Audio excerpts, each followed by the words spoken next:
Sedap ni benar panas. Dah start.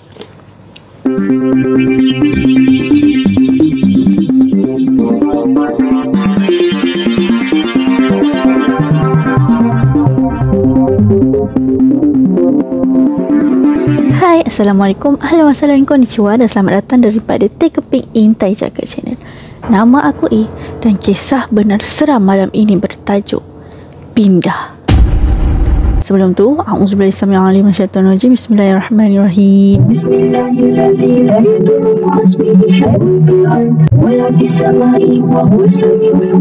Okay, sebelum tu aku minta maaf sebab dah lama tak upload, dan aku berterima kasih kerana anda semua masih menonton lagi YouTube channel aku ni. Okay, tanpa membuang masa, mari kita start cerita ini. Kisah ni baru je terjadi tau, 25 hari bulan 2 2023. Kisah bermula apabila abang aku dapat kerja dekat Singapura pada 22 hari bulan 2.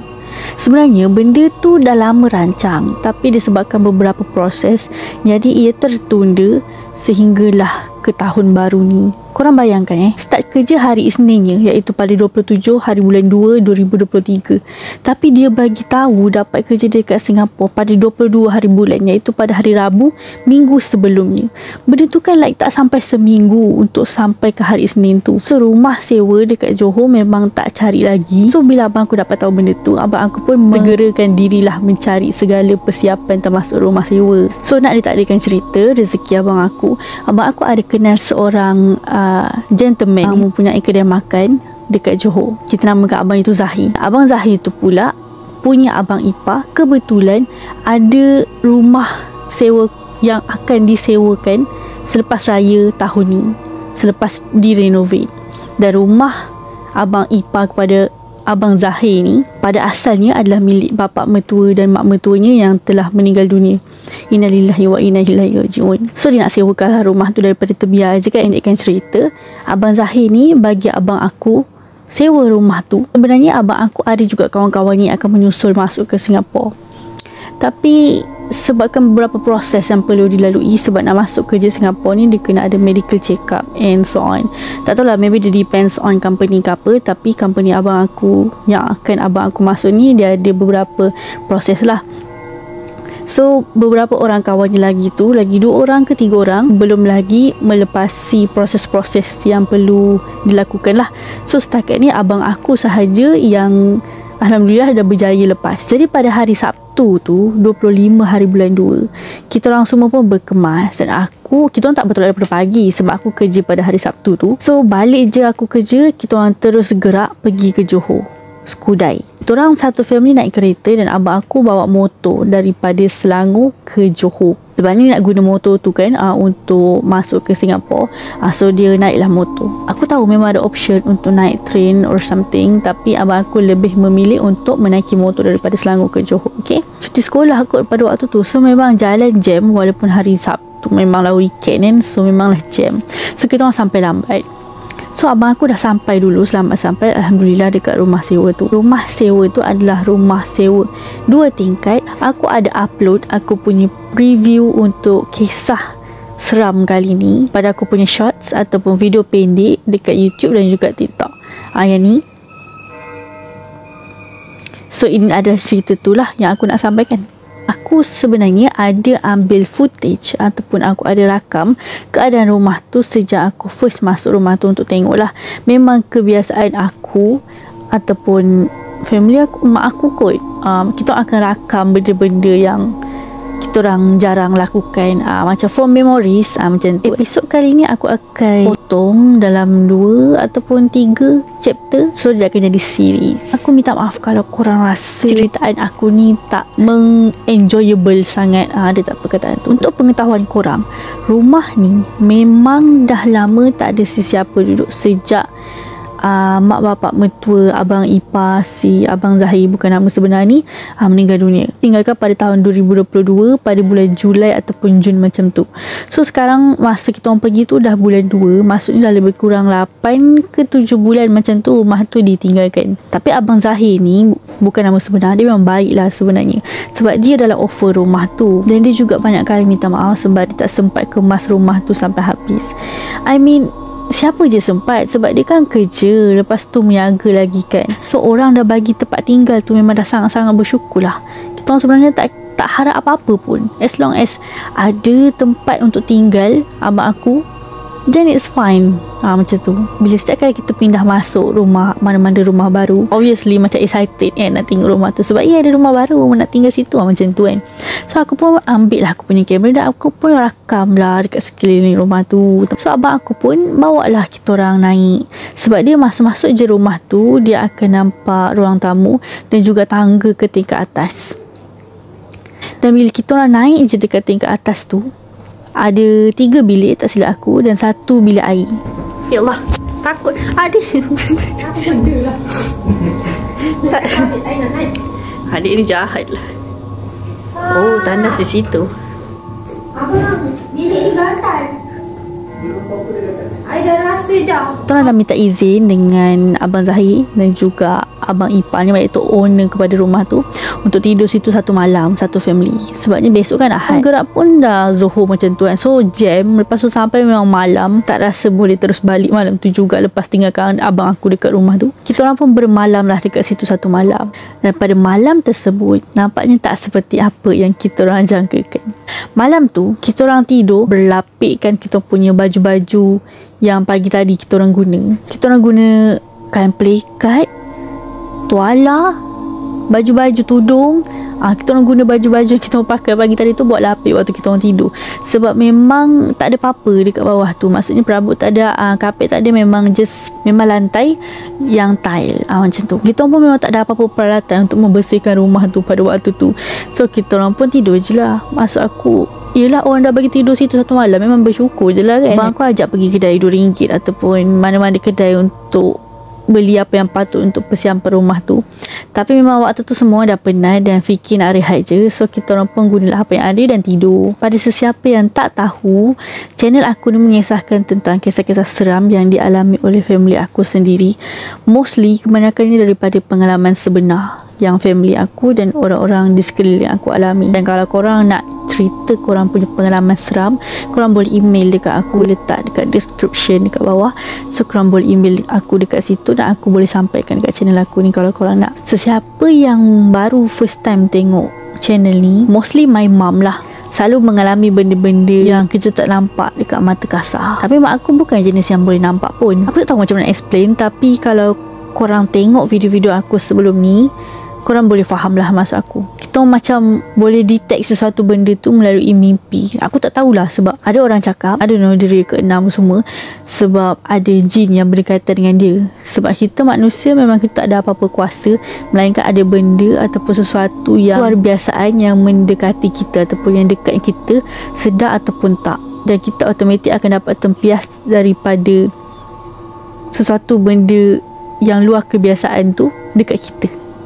Kalau korang faham lah apa maksud aku. Jadi malam tu mak aku mimpi. Dan mimpi ni bukan sebarang mimpi. Itulah maksud aku. Mimpi tu boleh menentukan sama ada kita orang boleh terus tinggal dekat rumah tu ataupun tak. Mana-mana rumah pun, mimpi tu boleh jadi petunjuk. Macam tu. Tapi aku tak suruh korang percaya. Setengah orang tak percaya benda ni, setengah orang percaya benda ni, dan terpulang kepada penerimaan masing-masing. Tapi ini memang 100% apa yang dialami aku dan keluarga aku. So di sini aku hanya menyampaikan apa yang benar-benar terjadi pada waktu tu. Disebabkan kita orang tidur bersama-sama dekat bawah, dekat tempat ruang tamu tu, sebabkan kita orang lapik tudung ataupun kain pelikat ataupun benda tu kan bukan bersamaan. So kita orang ni ada 5 orang total. So kita orang memang kena tidur rapat-rapat supaya badan kita orang tak kena dekat lantai tile tu. Sebab kan berhabuk kan. So tak naklah kulit kena habuk tu. So badan orang sebelah ni memang terasalah kiri kanan kan. Termasuklah apa-apa suara yang keluar daripada mulut salah seorang daripada kita orang semasa tidur. Itu automatik kita orang boleh dengar. Masa kita nak tidur tu, aku tengok jam dah pukul 2 pagi tau. Masa tu adik aku dengan abang aku belum tidur lagi. Aku nampak diorang masih bermain dengan phone mereka. Besoknya aku tanya adik aku balik. Adik aku tidur pukul 2.30 macam tu. Abang aku tak pasti, aku tak tanya. Tapi mak aku dengan bapa aku dah tidur lagi awal sebelum tu. Taklah awal sangat, mungkin dalam 1.45 macam tu. Tapi yang pasti aku tengok jam pada waktu tu adalah pukul 2, dalam 2-5 minit macam tu aku tidur. Aku tidur tak nyenyak tau, tidur ayam je sebenarnya, sebab tak selesa kan. Lagi satu dekat tempat baru. So bila kita orang ni, aku tak tahulah orang lain, tapi aku memang tempat baru aku tak boleh tidur lena. Maksudnya aku akan terjaga macam tidur ayam macam tu kan. Cara jujurnya, aku tak rasa selamat dekat rumah tu. Faham tak maksud aku? Aku rasa macam ada benda, tapi aku tak nak nampak dan aku tak nak tahu kalau boleh. Tapi aku dah rasa ada something wrong with that house. Lepas tu pukul 3 lebih, aku terjaga. Bukan aku seorang, yang lain pun terjaga, sebab ini POV aku point of view daripada sudut aku. Aku terdengar mak aku punya suara pukul 3 lebih tu, 3 lebih pagi Kau tahu tak, macam tengah lawan hantu macam tu. Dan kalau korang tengok video-video aku sebelum ni, benda tu memang sangat normal dalam keluarga kita orang. Terutamanya bapak aku lah yang selalu mengalami, sebab mak aku yang kena. Bukan kena apa tau, mak aku tidur, lepas tu dia macam meracau-racau. Bukan meracau kena rasuk tu, na'udzubillah min zalik, bukan. Apabila kita berada dalam keadaan di mana kita nak tidur, kita sedar dengan tak sedar, di alam nyata dengan di alam mimpi ataupun di alam yang kita tak sedar, waktu perantara itulah adalah waktu yang selalu jin masuk, ataupun bukan masuk dalam badan, maksudnya jin akan masuk dalam alam tu untuk kacau kita, kacau roh kita. Macam itulah berkurang. Dan waktu tu adalah sangat senang untuk kita nampak menerusi benda-benda tu. Faham tak maksud aku? 3.45 pagi lebih kurang, kita orang terjaga dengan suara mak aku macam ni Allahu Akbar, Allah. Macam tu. Seram kan? Adik aku dekat sebelah mak aku. Adik aku pun, ibu bangun, ibu. Macam tu kan. Bapak aku pun sama kat sebelah. Ibu, macam tu. So, kita orang semua satu family dah tahu kalau ada sesuatu ataupun kalau mak aku meracau macam tu dalam mimpi. Mak aku mimpi tahu, mak aku tutup mata. Mak aku kiranya mak aku tidur separa sedar macam tu. Tapi mak aku akan sebut ayat-ayat Al-Quran ataupun selawat atau apa-apa saja. Dan masa tu kita orang tahu yang mak aku tengah nampak something ataupun lawan something dalam mimpi macam tu. Nak tahu apa mak aku mimpi? Mimpi mak aku sebenarnya ada 3 kali tau. Mimpi tu berulang 3 kali. Dia tidur terjaga, tidur terjaga macam tu. Dan setiap kali tidur tu mak aku akan mimpi. Okey, ini mimpi pertama. Ni daripada POV mak aku apa yang mak aku ceritakan bila mak aku dah bangun besok pagi tu pukul 1.45 sampai ke pukul 3 lebih atau 3.45. Berdasarkan videonya yang korang akan tengok, korang boleh agak yang ruang tamu dengan bahagian tangga berdepan. So kita orang tidur dekat ruang tamu, betul-betul berhadapan dengan tangga. Dan dalam mimpi tu, mak aku berada dekat tempat mak aku tidur, cumanya depan sikit, maksudnya dekat dengan tangga tu. Mak aku nampak ada penutup botol tin tu yang macam budak-budak main jentik-jentik tu waktu dulu-dulu tu. Yang ada Coca-Cola, ada FNN, benda tu warna oranye, ada 3 biji apa jodoh bilangan dia dekat atas lantai, betul-betul berdekatan dengan tangga tu. Lepas tu mak aku tengok, mana datang penutup botol ni? Sebab tadi masa nak tidur tak ada. Kiranya macam waktu sebelum tidur tu dekat alam reality tak ada penutup botol tu. Mimpi kan macam betul kan dengan dunia sebenar. Mana ada orang main penutup botol tadi? Lepas tu tiba-tiba mak aku nampak ada kaki yang turun daripada tangga tu. Mak aku nampak kaki dulu yang turun. Dan kaki tu bukan dalam keadaan berdiri tau. Maksud aku ada orang yang turun daripada tangga tu dalam keadaan yang duduk. Maksudnya macam dia duduk, dia letak punggung dia turun satu-satu. Macam tu. Faham tak maksud aku? Dia macam seret dia punya punggung tu satu-satu turun anak tangga. Kalau kita berdiri, kita akan nampak seluruh badannya kan, daripada kaki sampai kepala. Tapi sebab dia turun tu melalui punggung dia dan dia duduk, so kita nampak kaki dululah yang keluar dekat anak tangga tu, betul tak? So mak aku slowly nampak tangga tu ada kaki. Dan kaki budak kecil. Bila kaki tu terus sampai hujung turun, mak aku nampak memang budak kecil dalam umur 5 tahun macam tu.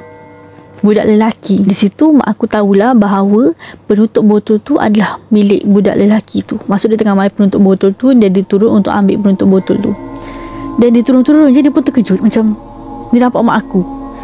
Dan mak aku pun terkejut tengok dia. Tapi mak aku taklah terkejut dia. Adakah perkataan tu? Dia nampak mak aku, dia terkejut dulu. Sebabnya dia tengok tadi tak ada orang. Di dalam dunia dia, maksudnya tadi tak ada orang. Lepas tu dia takut lah. Sebab budak kan, macam logically, secara logik akalnya, budak 5 tahun tengah main seseorang, tiba-tiba ada stranger dekat dalam rumah dia. Mesti ada terkejut kan. Dia cuma nak ambil penutup botol tu je. Lepas tu dia nampak mak aku. Lepas tu macam, lepas tu dia pun naik balik. Dia naik balik. Lepas tu waktu dia nak naik tu, mak aku tarik kaki dia. Bila mak aku cerita ni, aku tanya mak aku, kenapa ibu tarik kaki dia? Biar dia naik lah. Mak aku cakap tak adalah. Sebabnya mak aku tanya dia, adik dengan siapa? Macam mana mak bapak adik? Macam tu. Lepas tu budak tu tak layan. Macam budak tu takut kan. Lepas tu dia tak jawab, dia terus nak lari. Lepas tu mak aku macam tangkap kaki dia, nak tanya dia soalan dulu bagi dia jawab kan. Tapi dia tak jawab, dia takut. Lepas tu dia tarik-tarik kaki dia sambil dia nak naik atas kan. Lepas tu mak aku lepaskanlah kaki dia. Macam yelah naiklah. Lepas tu budak tu pun larilah. Dia ambil penutup botol dia. Lepas tu dia lari ke atas balik. Mak aku tengok lagi rumah tu kan.